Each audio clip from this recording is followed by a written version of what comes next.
የአማራ ክልል ከኦህዴድ እጅ ወጥቷል። አንድ ዞን በቅጡ መቆጣጠር አልቻለም። ያሰማራው ሰራዊት በምርኮና በሞት አልቋል። በአራቱም ማዕዘን ድንበሩን ክፍት አድርጎ ወደ አማራ ክልል የላከው ሰራዊት ከጥቅም ውጪ ሆኖበት ሚሊሻ ምልመላ ላይ ይገኛል። በዚህ ሁኔታ ባህር ዳር ላይ ተቀርቅሮ የቀረው የአቶ አረጋ የምስለኔ አስተዳደር ብዙም እድሜ እንደማይኖረው ግልጽ ነው። የጊዜ ጉዳይ እንጂ የአማራ ክልል ከኦህዴድ ሙሉ በሙሉ ነፃ የሚሆንበት ቀን ከምን ጊዜውም በላይ እየቀረበ መጥቷል። የአማራ ህዝብ የጀመረው ትግል ድጋፍ ሊያገኝ ይገባል። ትግሉን በተንሿረረ እይታ የሚመለከቱ ከጽንፈኝነትና ከአንድ ብሔር ትግል ጋር አያይዘው የሚገልጹ መኖራቸው የሚጠበቅ ቢሆንም እውነቱን ለፈለገና የኢትዮጵያ ነጻነት እንዲመጣ ከልቡ ለሚሻ ሁሉ አንድ ነገር በግልጽ እንዲነገረው የሚያስፈልግ ነው። ይህ ትግል መነሻው መድረሻውም ኢትዮጵያዊ ትግል ነው። ጠቅላይ ሚኒስትር አብይ ከቀደምት ገዢዎች በከፋ ሁኔታ ኢትዮጵያ ውስጥ ሰላማዊ ትግል እንዳይካሄድ አድርገዋል። እንደ ዋት ዘመን እንኳን ሰልፍ መጥራት አይቻልም። ስብሰባ የሚታሰብ አይደለም። በተለያየ መዋቅር የተደራጀው የኦሮሚያ የደህንነት ኃይል እግር በእግር እያሳደደ የሚያፍንና የሚገድል መሆኑ ሰላማዊ ትግልን ለማሰብ እንኳን እንዳይቻል አድርጎታል። የአብይ አገዛዝ ከህወሓትም የከፋ ከአምባገነን ስርዓትም በእጅጉ አደገኛ ለመሆኑ ማሳያው አንድም ነፍስ ያለው የተቃዋሚ ፓርቲ እንዳይኖር እርግጠኛ ማድረጉ ነው። የነበሩትንም በስልጣንና ጥቅማጥቅም ጭራቸውን ቆልፈው እግሩ ስር እንዲተኙ አድርጓቸዋል። ከሱ በላይ እንዲጮሁለትም የዘላለም የባርነት ታፔላ መጥቶላቸዋል። ኢትዮጵያ ውስጥ ለውጥ እንዲመጣና ይህ መከራ ዘመን እንዲበቃ የምትፈልግ ካለ አማራ ክልል የተጀመረውን ትግል በምትችለው ሁሉ ደግፈው። ይህ የባርነት ዘመን የማብቂያ ብቸኛ መንገዳችን ይሄው ትግል መሆኑን ተረዳና ወስነ ከነችግሩም ቢሆን ትግሉን አግዘው። ይህ ትግል ፈጽሞ አይቆምም፣ አይበርድምም። ያችን የሁላችን የሆነች ኢትዮጵያን እውን እስከሚያደርግ ድረስ ይቀጥላል። የብልጽግናው ኢትዮጵያ የተቃርኖ ሀገር ብልጽግና በስም እንኳን መጥራት የማይቻልባት በድህነት ገርጥታ በጉስቁልና ጎብጣ እያቃሰተች ባለች ሀገር ብልጽግና የሚባል የግዑዛን ስብስብ የመሰረቱት ፓርቲ በላያ ላይ ተፈናጠዋል። ሰላም ደርቆባት ጦርነት ነክሶባት ህዝብ መከራ እየበላ የሰላም ሚኒስቴር በትከሻዋ ላይ ተጭኖባት ይገኛል። አፍ የሌለው አፈ ጉባኤም ትልቁን የአገሪቱን የስልጣን አካር የሚመራባት ሀገርም ናት ኢትዮጵያ። አቅም ቢሶች የሞሉባት በራይ አልባዎች መዳፍ ላይ የወደቀች ሀገርም ኢትዮጵያ። ብልጽግና ጭንቅ ጥብብ ብሎታል። አንዱ ባለስልጣን ስለ ሰላምና ውይይት ያነሳል፣ ሌላኛው ጀነራል ጽንፈኞችን ደመሰስናቸው እያለ ይፎክራል። ከአዲስ አበባ የምን ድርድር የምን ከጽንፈኛ ጋር ቁጭ ብሎ ንግግር እያለም የብልጽግናው አመራር የማይክ አንገት አንቆ ይናገራል። ከጎንደር ባለ 4 ኮከቡ ጀነራል መድረክ ላይ ወጣና እስቲ እንመካከር እንነጋገር ሲል ይማጸናል። የአማራ ክልልን ተቆጣጥረናል፣ ከጃችን የወጣ ስንዝር መሬት የለም የሚለው የብልጽግናው መንደር ቀረርቶ ከጆሮአችን ጓዳ ሳይጠፋ ሁሉ ነገር ተበላሽቷል፣ መቆም መቀመጥ ቅንጦት ሆኖብናል የሚለው ምሬት ተከታትሎም ይሰማል። ግራ የገባው ሆኗል የብልጽግናው መንደር ነገር። ምቱ ዜማውን እየቀያየረው መሆኑን የኢትዮጵያ ሕዝብ እየታዘበ ነው። የፋኖ አርጩሜ የብልጽግናው መንደር ቅኝት ከፍና ዝቅ ማድረጉን አሁን መደበቅ ከማይቻልበት ጊዜ ላይ ተደርሷል። ወገብ ዛላው ሲመታ የድርድርና የሰላም ከበሮ መደለቅ ትንሽ ፋታ ሲገኝ በእብሪትና ትዕቢት ተወጥሮ አካኪ ዘራፍ ማለት የብልጽግናው መንደር ወቅታዊ ቁመና ሆኗል። ሰሞኑን አብዝተው ስለ ሰላም እያወሩ ነው። አመል አይለቆኑባቸው ደግሞ ህፃናት ንጹሃንን መግደል ኢየሱስ ያህል ሊለቃቸው አልቻለም። መሃል ባህር ዳር ብልጽግናዎች እርስ በርስ እጅ ለእጅ ተያይዘው የሰላምን ዜማ ሲያዘይሙ በ5 ኪሎ ሜትር ርቀት ላይ ሳባታሚት ከተሰኘው እስር ቤት እስረኞችን አውጥተው መረሸናቸው በእርግጥም ሰዎቹ የማይጨበጡ ለንግግርም ለድርድርም የማይመቹ የሀገር እርግማኖች የህዝብ ጠላቶች እንደሆኑ ከምንም በላይ ማረጋገጫ ሆኖ የሚቀርብ ጉዳይ ነው። ጎንደር ላይ ብርጋዴር ጀነራሉ እንደ አልቡርሃን እንደ አልሲሲ ወታደራዊ መንግስት ኢትዮጵያ ላይ እናሰፍናለን፣ እናንተንም ከበን እንፈጃቸዋለን እያለ ሲያስፈራራ፣ ባህር ዳር ላይ ጀነራል አበባው ታደሰ እኔም ፋኖ ነኝ ሲል ለስላሳው መንገድ መርጦ ይናገራል። አገኘው ተሻገር የተባለው የአብይ አህመድ ምንጣፍ ጎታች በ5 ደቂቃ ንግግር ውስጥ ማስፈራራትን ከልመና ቀላቅሎ እብሪትን ከትትና ቀያይጦ ሲናገር በእርግጥም እንደ ባቢሎን ዘመን ያደበላለቀባቸው ምን ተአምር ምን ጉድ ነው የሚል ጥያቄ ማስነሳቱ የሚጠበቅ ነው። በባህር ዳር የሰላም ኮንፈረንስ አገኘው ተሻገር ሆድ ብሶት ክብር አጣን በሌላ ክልል መሪዎች ቀናን እያለ ሲናገር የአማራ ብልጽግና ሰዎች የገጠማቸውን የተቀባይነት ቀውስ በግልጽ የሚያሳይ ተደርጎ ተወስዷል። አገኘው ከደርግ ወታደርነት የቲቲአይ መምህርነት በኋላም በነበረከት ስምዖን ወደ ወረዳ ካድሬነት ታዝሎና ተደግፎ ወደ ፖለቲካው መድረክ እየወጣ ትልቁ አቅምና ችሎታው ለጌታና ላለቃ ጠብር ግፍ ብሎ ማገልገል እንደሆነ በቅርበት የሚያውቁት የሚመሰክሩት እውነት ነው። በኢትዮጵያውያን ዘንድ መለስ ዜናዊን ክንፍ የሌለው መልአክ አድርጎ የገለጸበት ንግግሩ እንደሆነ የሚታወቅ ነው። ለጌታ እንዲህ ማሸርገድና መንበርከክ የብአዴን አመራሮች መለያ ባህሪ እንደሆነ ማሳያ ተደርጎ የሚጠቀስ ንግግር ነው። ያገኘው ተሻገር በእርግጥም ታሪክ መዝግቦታል። አገኘው ተሻገር ጌታ ቀየረ እንጂ እሱ አልተለወጠም። ለመለስ ዜናዊ የሳሎን ባሪያ ሆኖ ኖሯል። ለህወሓት አገልጋይ ሆኖ አማራን ሲያስበላ ከርሟል። ጌታ ቀይሮ ደግሞ ለአብይ አህመድ ምንጣፍ ጎታች ሆኖ የአገልጋይነት ሚናውን ቀጥሎበታል። ባገኘው ተሻገር መዝግበ ቃላት መሪነት ፍቺው አሽከር መሆን ማሸርገድና የገዛ ህዝብን አሳልፎ መስጠት ቢሆን እንጂ ለምን መሪ ሆኜ አልተከበርኩም ብሎ በምሬት መንተክተክ ትርጉም የሚኖረው ባልሆነ ነበር። ባህር ዳር ላይ ራሱን እንደ መሪ ቆጥሮ በተግባር ግን የኦሮሚያ ብልጽግና ጉዳይ አስፈጻሚ የአማራን ህዝብ አሳልፎ የሰጠው አገኘው ተሻገር ከህዝብ ጋር ሳይሆን ከጨቋኞች ጎን መሰለፉን እንኳን ለማወቅ ወኔ ሲያጥረው ነበር ያየነው። በእርግጥም ለእንደነ አገኘው ተሻገር አይነቱ ህዝብ መልስ ሰጥቶታል። አሽከርን አክብሮ የሚያውቅ አይደለም የአማራም የኢትዮጵያም ህዝብ። ብአዴን የአማራ ህዝብ ጠላት መሆኑ ተፈጥሯዊ ሀቅ ነው። እሺ፣ በጣም አመሰግናለሁ። እንግዲህ በባህር ዳር የሰላም ኮንፈረንስ በሚል የመከላከያ ጀነራሎችና የብልጽግና አመራሮች የአማራ ክልል ምስለኔ አስተዳደር ባለስልጣናትም የተገኙበት የአገር ሽማግሌዎች ታዋቂ ሰዎችን ጠርተው ያከናወኑት ስብሰባ ነበረ። ይህ ስብሰባ አረጋ ከበደ እንደተናገረው ከሆነ በተለያዩ አካባቢዎች የተካሄዱ ህዝባዊ ስብሰባዎች ማጠቃለያ ነው ብሏል። ባህር ዳር ሰላም ኮንፈረንስ ምን ማለት ነው?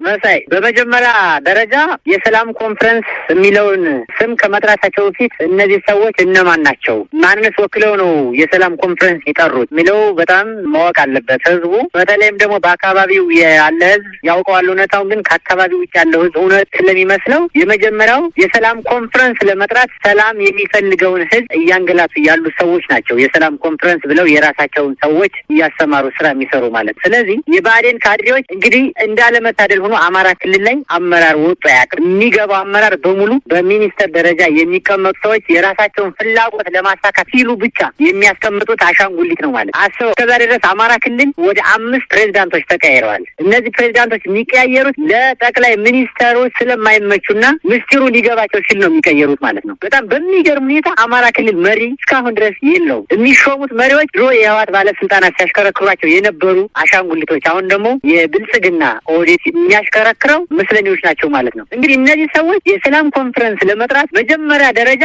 የአማራ ክልልን ህዝብ ያውቁታል ወይ እንዴ? መሳይ ሆቴል ላይ ተቀምጠው ተንበርከው የሚረሸኑ ህዝብ ያለበት ክልል፣ ቡና የምታፈላ ሴት ልጆቿን ትታ በቁም የምትመታበት ህዝብ፣ በድሮን እና በሞርተር የሚመታበትን ህዝብ ይመራለን የሚሉ ምስለኔዎች አሻንጉሊቶች የሰላም ኮንፈረንስ ብሎ የሚጠሩት የራሳቸው ጥቅም እንዳይቀርና የጠቅላይ ሚኒስተሩ ቃል የገቡት እንዳይዛባባቸው። ምናልባት እዚህ ላይ ተዋገኘው ተሻገር የተናገረው ነገር አለ።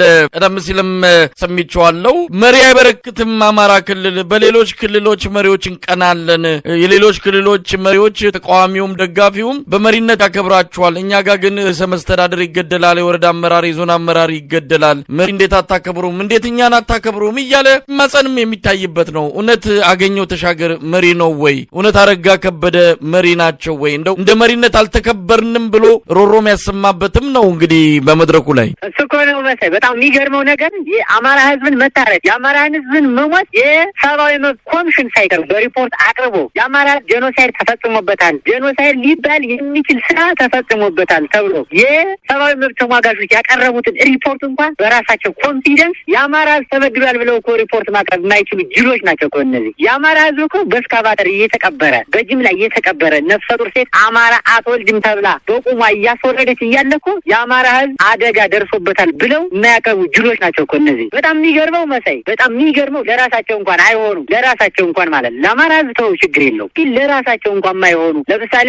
አገኘው ተሻገር የአማራ ህዝብ ላይ የሚደርስ በደል ማንኛውንም በደል ቋቋማለሁ ይሄ ማይሆን ከሆነ ሽጉጤን እጠጣለሁ አየነው ሲጠጣኩ አንዴ ፌዴሬሽን ምክር ቤት ገብቶ የድንበር ጉዳይ ይፈታ አሁን አንተ ቦታውን ይዘዋል ሲባል እኮ አይ ህገ መንግስት መሰረት ተደርጎ ነው የሚፈታ አስበው አማራ ክልል እያለ ግን ሽጉጤን እጠጣለሁ ያለ ሰው ነው አማራ ክልል መሪ አይበረክትም ሳይሆን ማለት ያለበት መሪ የለውም ኑሮትም አያውቅም ከ1984 ጀምሮ የአማራ ህዝብ መሪ ኑሮት አያውቅም መሪዎችማ ተበልተዋል ያስበሏቸው እነሱ ናቸው እናምባቸውን ያስገደሏቸው ራሳቸው እነገዱ አንዳርጋቸውን ያስነሷቸው ራሳቸው ለአማራ ህዝብ የሚቆሙ መሪዎች ማለት ስለዚህ ገዱ አንዳርጋቸው እኮ እኔም የአማራ ህዝብ ጀነራል ነኝ የአማራን ህዝብ አደራጅቼ መታገልና ማታገል እፈልጋለሁ ባለማግስት ወዲያው ተነሳ እና አምባቸው መኮንን የአማራ ህዝብ የማልቆም ከሆነ መመታት አለብኝ ለአማራ ወጣት የማልቆም ከሆነ መመታት አለብኝ ባለማግስት እርስ በርስ እንዲባሉ አደረጓቸው ይህንንም ቁማር በባለፈው ጅጋ ላይ እንደሰሩት ሙሾ አስወርደው አስለቅሰው በአምባቸው መሞት ምክንያት በጣም መሳይ አስረዘምኩት እንጂ በአምባቸው መሞት ምክንያት እኮ ሻሸመኔ ወጣቶች ታስረዋል በአምባቸው መሞት ምክንያት እኮ ጅማ ታስረዋል በአምባቸው መሞት ምክንያት አዲስ አበባ ያሉ ወጣቶች ታስረዋል ነገር ግን አምባቸው የሞተ ባህር ዳር ስለዚህ ሴራውን የሚሰሩት ራሳቸው ናቸው መሪ ግን የለውም የአማራ ህዝብ ኑሮትም አያውቅም ከኢህአዴግ ከገባ ጀምሮ ስለዚህ አሁንም ቢሆን የአማራ ህዝብ ወደሚያዋጣውና ይሆነኛል ወደሚለው ትግል ገብቷል ይህንን ትግል ከኢትዮጵያ ህዝቦች ወንድሞች ምናልባት እዚህ ላይ አሁንም እንደው ወደ ሰላም ኮንፈረንሱ መለሳለሁ አቶ አገኘው ተሻገር ያነሳው ሐሳብ ነው እንግዲህ እነሱ መሪ ናቸው አይደለም የአማራ ህዝብ ፍርዱን እየሰጠ ነው የአማራ ህዝብ መልስ እየሰጠ ነው ግን ለራሳቸው መሪነን ብለው ያስባሉ እንደው ቃሉንስ ሲጠሩት እንደው ደፍረው ሲጠሩት መሪነን ብለው ለመግለጽ የሚችሉበት ድፍረቱን ከየት አገኙ የሚለው ጥያቄ ቢነሳ መልስ አላቸው ወይ መሳይ አንተ እኮ ይሉንታ ያስፈልጋል ሞራል የሚባለው ነገር የላቸውም እነሱ ጋር ይኸውልህ አሁን ሞራል የሚባል ነገር አለ ማለት ይሄ ከህዝብ ጋር የተፈጠረ ያስተሳሰብ ልዕልና ህዝብ እኔ እኮ የህዝብ ልጅ ነኝ ብሎ የሚያስ ሞራል ሲኖር እኮ ነው ይሄን የምታስበው አሁን እኮ ይሉንታ የሚባለው ሸም የሚባለው ነገር እኔ እኮ ከኢትዮጵያ ህዝብ የተፈጠርኩ ሰው ነኝ የማገለግለው ለኢትዮጵያ ነው ብሎ የሚያስብ ሰው ሲኖር አሁን የምትለው ጥያቄ ይነሳል መሪ ነኝ የሚለው አይ መሪ አይደለም የሚለው መስፈርት እኮ የሚገባው የመጀመሪያው ሞራል ያስፈልጋል የኢትዮጵያ ህዝብ የተፈጠረ የኢትዮጵያ ልጅ የሆንህ የኢትዮጵያ ስብዕና ያለህ ሞራል ያለህ ሰው መሆን ያስፈልጋል ይህን ጥያቄ ለመጠየቅ ማለት እነዚህ ሰዎች እኮ ይኸውልህ ሞራል የሚባል የላቸውም ስብዕና የሚባል የላቸውም ኢትዮጵያዊ አይደሉም በግል ኢትዮጵያዊ የሆነ ሰው በድሮን እየተመቱ ወንድሞቹ በሞርተር እየተመቱ ሻይ ቤት ላይ አሰልፎ መታወቂያ እያየ እየረሸናቸው በዚህ ላይ እንኳን መግለጫ የማይሰጥ እንደው ሰው መሪነቱን ተውና ኢትዮጵያዊ በመሆኑ እንዴ ፈረንጆች እኮ ለኛ ያስባሉ እኮ አሁን መንግስት በአስቸኳይ መከላከያውን ያውጣ በአስቸኳይ አስቸኳይ ጊዜዎችን ያንሳ የሚሉት እኮ ከኛ ያልተወለዱ ናቸው እኮ ሰው በመሆናችን ማለት እነዚህ ሰዎች እኮ ሰው በመሆናቸው እንኳን ሞራል የላቸውም ይህንን ግን እኔ መሪ ነኝ ብሎ ለማሰብ ሞራል ያስፈልጋል አገኘው ተሻገር ሞራል አለው ወይ ብትለኝ የኢትዮጵያ ህዝብ የአማራ ህዝብ ይፈደው ሞራል አለው ወይ ብትለኝ አገኘው ተሻገር ሰሜን ጎንደር ላይ ምን ሰርቶ እንደመጣ እናውቀዋለን በኢንቨስትመንት ስም የያዛቸው አገኘው ተሻገር እኮ መሳይ ህንጻ ሰርቶ ሰሜን ጎንደር ላይ ህንጻ ሰርቶ ህንጻው መፍረስ አለበት ወይ ደግሞ የህዝብ ብር መመለስ አለበት በሙስና ነው የተሰራ ተብሎ ሲገመገም የራሳቸው ስለነበር ባህር ዳር ላይ አመጣው ቁጭ ያደረጉት ሰው እኮ ነው ይሄ ግልጽ ነገር እኮ ነው አምባቸው ምንም የሚከር ነገር አይደለም ስለዚህ እነዚህ ሰዎች መሪ ናቸው ወይ ኖ መሪ ሳይሆኑ ኢትዮጵያዊ ለመሆናቸው እጠራጠራለሁ እኔ ናቸው አሁን እኮ አማራ ክልል እየተደረገ ያለውን ስራ እኮ ያውቁትም ተአምር ማለት እንደው ሰላም ኮንፈረንሱ እንምጣና እንግዲህ በተለያዩ አካባቢዎች አዲስ አበባን ጨምሮ በተካሄዱ ስብሰባዎች አሉ እንግዲህ ስብሰባዎቹን የመሩትም ሰባውን በአጠቃላይ ከመነሻው እስከ መጨረሻው ድረስ ያካሄዱት ጀነራሎቹ ናቸው የአዲስ አበባውን አበባው ታደሰ ናቸው በጎንደርም በሌሎች አካባቢዎች የተካሄዱትም እንግዲህ ወታደራዊ አመራሮቹ የፖለቲካ ስራ እየሰሩ ነው እነሱ የተካሄዱትን ስብሰባ ማጠቃለያ ነው አረጋ ከበደ ባህር ዳር ላይ የሀገር ሽማግሌዎችንና ታዋቂ ሰዎችን ሰብስቦ ሂዱና ፋኖችን አምጡ ከዚህ ውጭ ምርጫ የለም አይነት ማስፈራራትም መለመንም የታከለበት ሁለቱንም የቀላቀለ ጥሪ ያደረገው ምንድነው ሰላም ኮንፈረንስ ከዚህ በኋላ ምን እንዳይመጣ እሱ እኮ ነው ያስተካው ጦርነቱን የጀመሩት እነሱ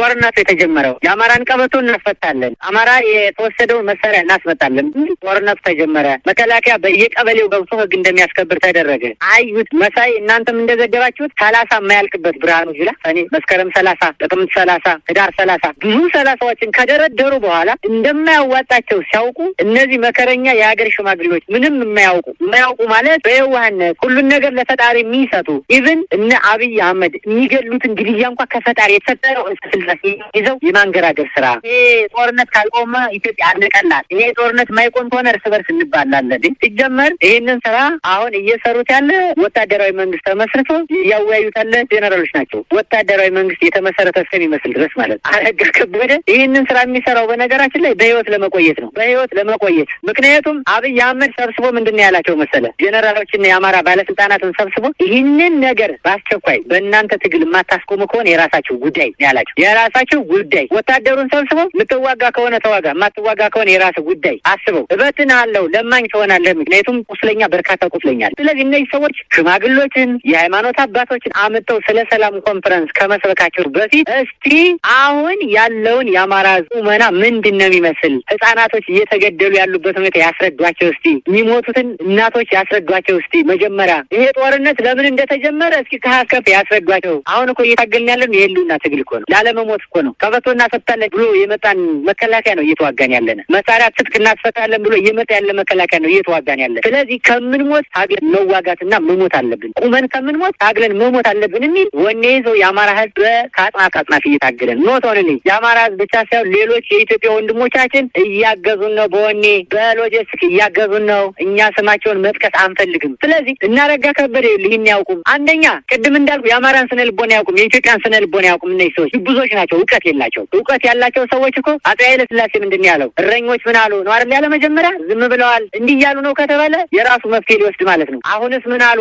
ሶስተኛ ልኮ ነው በመጨረሻ ላይ የኢትዮጵያ ህዝብ ዝም ካለ ችግር አለ፣ ስለዚህ መፍትሄ መውሰድ አለብን ያለው እኮ ኃይለ ሥላሴ ድሮ ገና ያልተማሩ ማህበረሰቦችን ሰብስቦ ነው። እነዚህ ግን የኢትዮጵያን ስነ ልቦና እንኳን አያውቁ። ሽምግልና፣ ድርድር፣ የሰላም ኮንፈረንስ ስንል እኮ በመንጫጫት የሚመጣ ለውጥ የለም፣ በጥሩምባ የሚመጣ ለውጥ የለም፣ በድርድር የሚመጣ ለውጥ የለም ተብለን ወደ አፈሙስ ትግል ገብተናል። ከዚህ በኋላ የሚያዋጣ አንድና ጉልበትና ጉልበት ጡንቻ ብቻ ነው። ይህን ደግሞ አሳይተናል፣ ማሸነፍ እንደምንችል አሳይተናል። በሰሞኑ ውጊያም እስካሁን ድረስ አመት አስቆጥረናል ማለት። ስለዚህ እናረጋ ከበደ የሰላም ኮንፈረንስ የምንሜና ኮሚሽን የምንሜና የሚለውን ትተው ወደ ቀልባቸው ተመልሰው ወደ አማራ ህዝብ ኢትዮጵያዊ ከሆኑ ወደ ተበደለው ህዝብ ተጠግተው ስራ መስራት አለባቸው የሚል ሀሳብ ነው ያለኝ። እንግዲህ እንደዚህን የሀገር ሽማግሌዎች፣ ታዋቂ ሰዎች ምን አድርጉ ነው የሚሏቸው? ምናልባት እናንተ ፋኖች፣ የሀገር ሽማግሌዎች፣ የሃይማኖት አባቶች ከዚህ በፊትም ሙከራ አድርገዋል። በእነዚህ የሚመጣ እነዚህን በመላክ የሚመጣ ሰላም አለ ወይ? አሁን ይሄ ሁሉ ከሆነ በኋላ ብዙ የሰላም እጆች ከተቆረጡ፣ ብዙ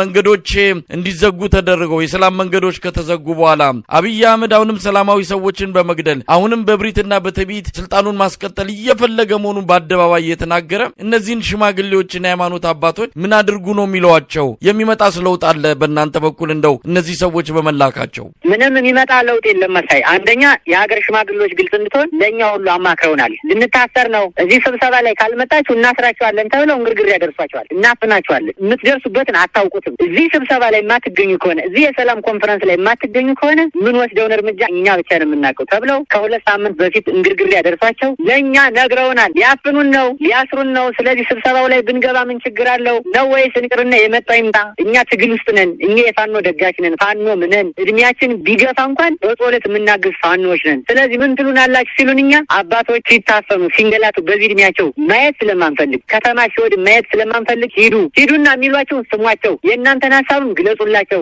ማንን እንደምትደግፉ ምን እንደምትደግፉና አላማችሁ ምን እንደሆነ አሳውቋቸው ብለን እኛ ጋር ተናበው ነው የገቡ የሃይማኖት አባቶችም የሀገር ሽማግሌዎች። መንግስት ግን ይህን ራሱ አያውቅም። የሚገርመው ማለት ገብተው ምን እንዳሏቸውም ሰምተናል እኮ የሀገር ሽማግሌዎች ያሏቸው ሰማይ ቃል በቃል ያሏቸው ፋኖ ነን እኛም፣ ቢኮዝ ፋኖ ቤት ውስጥ ነው ያለው፣ እኛ ጋር ነው ያለው፣ የመጣበት መከላከያ ነው። የመጀመሪያው ስራ ስለ ሰላም ኮንፈረንስ ከማሰባችሁ በፊት መከላከያችሁን ቀጥላችሁ ውሰዱ። መከላከያ ሀገር የሚያስከብረው ከህዝብ ጋር ሲሆን ነው እንጂ በጉልበት የተከበረች ሀገር የለችም። ይህንን ደግሞ በታሪክ አይተነዋል። በጉልበት ከሆነ በምንም ከሆነ ህዋት ትቀጥል ነበረ። ህዋት የተሸነፈችው በህዝብ አመት ነው። ስለዚህ ለምንድን ነው ከታሪክ የማትማሩ ብለው ነግሯቸዋል። እነሱ ግን ይችን ሀገር እንጦሮጦስ ከመክተታችን በፊት እርስ በርስ ከመበላላታችን በፊት የሚል እንግርግሪያ እያሰሙ እነዚህ ለሃይማኖታቸው ብቻ ለፈጣሪ ብቻ ጸሎታቸውን ሰጡ የሚያድሩ አባቶቻችን ነው እያሰቃዩቸው ነው። ነገር ግን በፋኖ በኩል የሚመጣ ለውጥ የለም። ምክንያቱም ይህንን ድርድር ይህንን የሰላም ኮሚቴ የሚባል ይህ ምክክር የሚባል እኮ ከ4 ዓመት በፊት ተጀምሯል። ለፍተናል። የሚያዳምጠን ስላጣን ነው የሚያዳምጠን መሳይ። ሌላውን ልተውልህ። ህግ እኮ